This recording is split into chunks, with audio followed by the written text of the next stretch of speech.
ইয়াৰ পাছতে আছে প্ৰতিভা ৰায়টো ডাঙৰীয়ানী এখেতকো আদৰণি জনাবলৈ মই অনুৰোধ কৰিলোঁ। লাজু মুছাৰী ডাঙৰীয়া এখেতকো মই আদৰণি জনাবলৈ আহ্বান কৰিছোঁ। সোমনাথ নাৰ্জাৰী ডাঙৰীয়া এখেতকো আদৰণি জনাবলৈ মই অনুৰোধ কৰা হৈছে।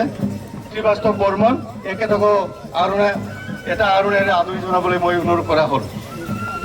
UPPL দলৰ কোকৰাঝাৰ জিলা আৰু কোকৰাঝাৰৰ সাব ডিভিজন এই কোকৰাঝাৰ সাব ডিভিজনৰ আমাৰ 6টা সমষ্টিত আমাৰ পৰিৱৰ্তন যাত্ৰা আৰম্ভ হ'ব আৰু এই শুভ সময়ত উপস্থিত হোৱা আমাৰ শ্ৰীবাস্তৱ বৰ্মন ডাঙৰীয়া, ইয়াত উপস্থিত আমাৰ চালাকাটিৰ প্ৰাৰ্থী লাজু মুছাহাৰী ডাঙৰীয়া, ইয়াত উপস্থিত আমাৰ পাউখুংগ্ৰীৰ প্ৰাৰ্থী প্ৰতিভা ব্ৰহ্ম ডাঙৰীয়ানী, আমাৰ সেন্ট্ৰেল কমিটি ইউথ উইঙৰ সভাপতি সোমনাথ নাৰ্জাৰী ডাঙৰীয়া, আমাৰ জিলাৰ UPPL সভাপতি বিদ্যাধৰ ব্ৰহ্ম ডাঙৰীয়া আৰু আমাৰ দলৰ বিভিন্ন বিষয়ববীয়া কৰ্মকৰ্তাসকল, এই সময়ত উপস্থিত সকলো ব্যক্তিলৈ মই নমস্কাৰ আৰু শুভেচ্ছা জনাইছোঁ। এই ৰাইজক হাগ্ৰামা মহিলাৰীয়ে 500 টকা 200 টকা 300 টকা মদ দি পেলাই মাংস দি পেলাই কিনি লৈ যাব বিচাৰে। আমি বিচাৰো নেকি কি আমাৰ মা দেউতা আমাৰ ৰাইজ বিক্ৰী হওক? আমি কোনোদিনে নিবিচাৰো। এই গণতন্ত্ৰ দেশৰ আমি নাগৰিক। আজি আমাৰ এই দেশে আমাক বহুত অধিকাৰ দিছে, কিন্তু 17 বছৰে হাগ্ৰামা মহিলাৰীয়ে কোনো এটা জাতি কোনো এজন ব্যক্তিক ভূমিৰ অধিকাৰ মাটিৰ অধিকাৰ নিদিলে। ইয়াৰ কাৰণে আজি জাতি জনগোষ্ঠীয়ে দুখ পাইছে। এই কাৰণে আজি UPPL দলে চৰকাৰ গঠন কৰাৰ লগে লগে 6 মাহৰ ভিতৰত আমাৰ মাটিৰ অধিকাৰ যেটো আমি প্ৰদান কৰিম এই কথাটো প্ৰতিশ্ৰুতি দিছো।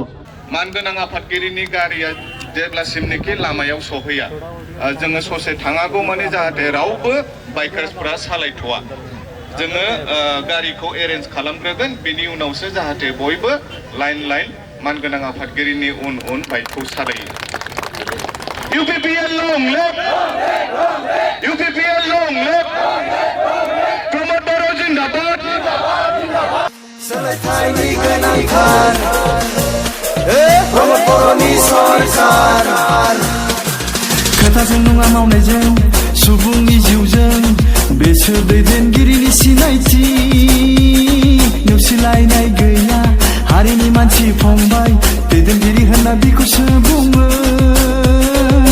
बायदि राव धोरोम आरो गाव हारिनि मोनथाय ट्रेक्टरासो होफैगोन लाबोना।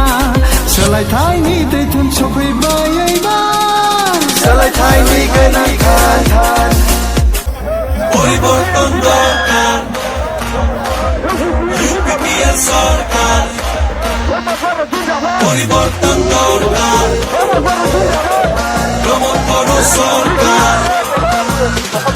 কথা নহয় কাম জনতাৰে প্ৰাণ, এয়াহে নেতা পৰিচয়। ভেদাভেদে নাই মাটিৰ মানুহ নাই, নেতা বুলি তেওঁকেহে কয়। নানা ভাষা ধৰ্ম আৰু বৰ্ণ জাতি অধিকাৰ ট্ৰেক্টৰে দিব আনি, সলনি ঢৌ আহিলেই পাৰ পৰিবৰ্তন।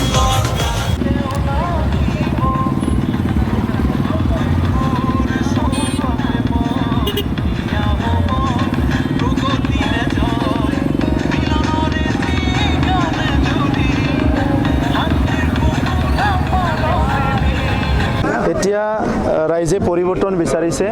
17 বছৰৰ যিটো দুৰ্নীতি ভ্ৰষ্টাচাৰ, যিটো দমন নীতি হাগ্ৰামা মহিলাৰী চলালে, ইয়াৰ পৰা সকলো জাতি জনগোষ্ঠীয়ে উদ্ধাৰ হোৱাটো বিচাৰিছে আৰু এইটো উদ্ধাৰ কৰিবলৈ UPPLে এটা দায়িত্ব লৈছে। আমি UPPL দলে আমি এই BTR অঞ্চলৰ বিভিন্ন জাতি জনগোষ্ঠীৰ ৰাইজক যোৱা 17 বছৰে হাগ্ৰামা মহিলাৰীয়ে যি দমন নীতি চলাৰে, যি মানে সেই জনগোষ্ঠীবিলাকক বঞ্চিত কৰিলে, লাঞ্ছিত কৰিলে, ভ্ৰষ্টাচাৰ কৰিলে, ইয়াৰ পৰা উদ্ধাৰ কৰি এটা সুস্থ এটা ৰাজনৈতিক বাতাবৰণ সৃষ্টি কৰি সুশাসন আনি সকলো জাতি জনগোষ্ঠী বিজেপিটো গুৰুত্ব দিবই লাগিব, কাৰণ BTR একৰ্ডৰ বিজেপি চৰকাৰে ছিগনেটৰী হয়।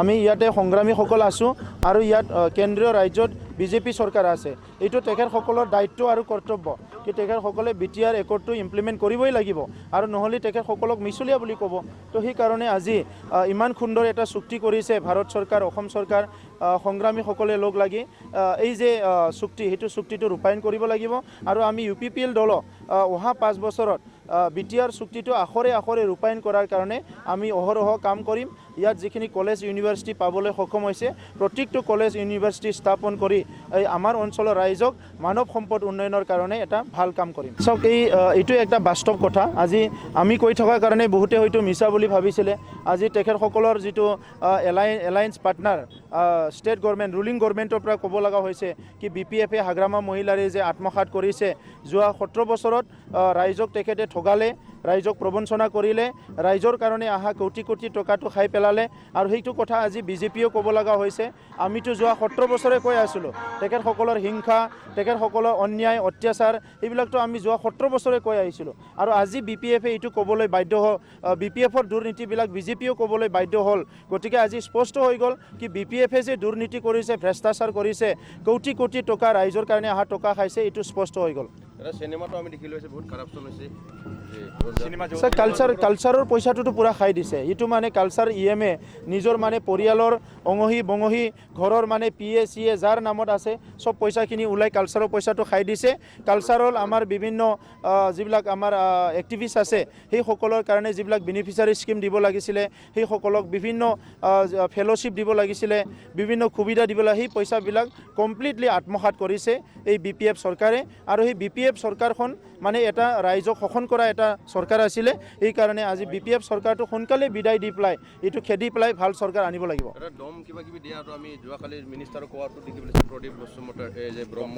এক জাৰা আৰু বিভিন্ন ধৰ্ণা হৈ আছে দম দিয়া চাওক BPF আৰু দম দিয়া BPF আৰু দাদাগিৰি সেইটো মানে একদম এটা পইচাৰ ইপিটি কিপিটি দাদাগিৰি নকৰিলে BPF জীয়াই থাকিব নোৱাৰে দম নিদিলে BPF জীয়াই থাকিব নোৱাৰে BPFৰ তিনিটাই অস্ত্ৰ দম দিয়া মানে মদ খোৱা আৰু পইচা বিলোৱা দম দিয়া মদ খোৱা পইচা বিলোৱা এই তিনিটাৰ বাহিৰে আৰু BPFে একো কৰিব নোৱাৰে কাৰণ BPFৰ মানুহবিলাকে মৰম কৰিব নাজানে মানুহক সন্মান দিবলৈ নাজানে আৰু কৰ্ম সংস্কৃতি তেখেতসকলৰ নাই এই কাৰণে ৰাইজক সদায় ভাবুক কৰি পেলাই টেৰৰাইজ কৰি পেলাই ভয় খুৱাই পেলাই তেখেতসকলে ৰাজনীতি 17 বছৰে কৰি আছে আৰু আজিৰ তাৰিখত BPFক কোনো ভয় নকৰে এতিয়া যদি BPFে দম দিবলৈ যায় BPFৰে বিপদ হ'ব এইটো স্পষ্ট কথা